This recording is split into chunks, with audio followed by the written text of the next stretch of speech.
देश प्रेम एक प्रवासी के लिए क्या होता है। जब आप वहां उस मिट्टी पे होते हैं तो देश का मतलब आपके लिए बिल्कुल अलग होता है। ये वैसे ही होता है जैसे अपने घर में माता पिता के साथ रहना, लेकिन जब आप उनसे दूर होते हैं तब देश प्रेम का मतलब क्या होता है। कुछ उस भावना को मैंने इन 4 छंदों में बांधने का प्रयास किया, तो अगर आप तक पहुंच जाएंगे तो सोचूंगा कि मेरा प्रयास सफल रहा। तो कविता शुरू करता हूं कि कभी धड़कन में रखते हैं, कभी हम जान कहते हैं, बड़े ही गर्व से भारत को अपनी आन कहते हैं। हमारी धमनियों में, धमनियां जो हमारी वेन्स होती हैं, रगें, हमारी धमनियों में रात और दिन दौड़ता है जो, उसे तुम रक्त कहते हो, हम हिंदुस्तान कहते हैं। उसे तुम रक्त कहते हो, हम हिंदुस्तान कहते हैं।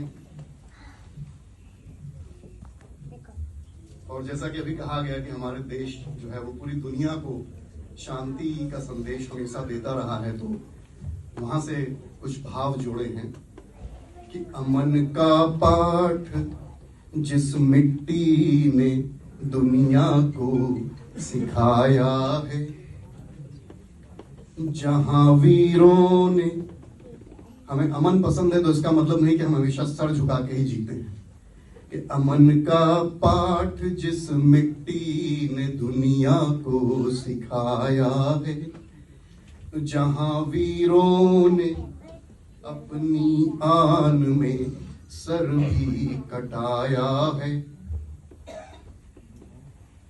जो रिश्ता है हमारा बुद्ध और नानक की भूमि से, प्रवासी हैं हम, तो वो रिश्ता है हमारा बुद्ध और नानक की भूमि से, उसे सौभाग्य कहते हैं, उसे अभिमान कहते हैं, उसे सौभाग्य कहते हैं, उसे अभिमान कहते हैं।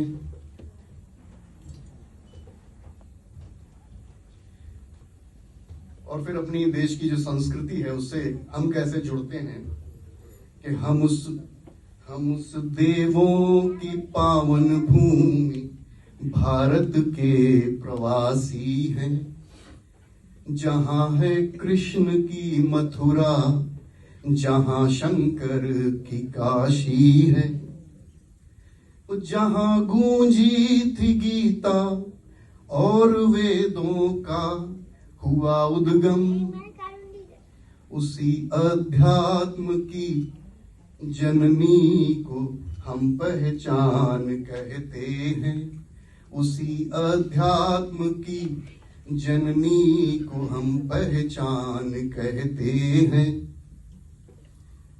तेरे आंचल से दूरी है मगर मन पास है तेरे, मेरे भारत तेरे बच्चे हमेशा साथ हैं तेरे। तुम्हारे पास रहते थे तो भारत माँ बुलाते थे, तुम्हारे पास रहते थे तो भारत माँ बुलाते थे, तुम्हारे पास रहते थे तो भारत माँ बुलाते थे।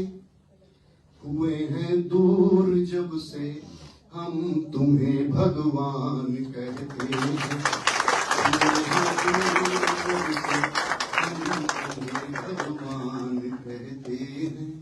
कभी हम मान कहते हैं, कभी सम्मान कहते हैं।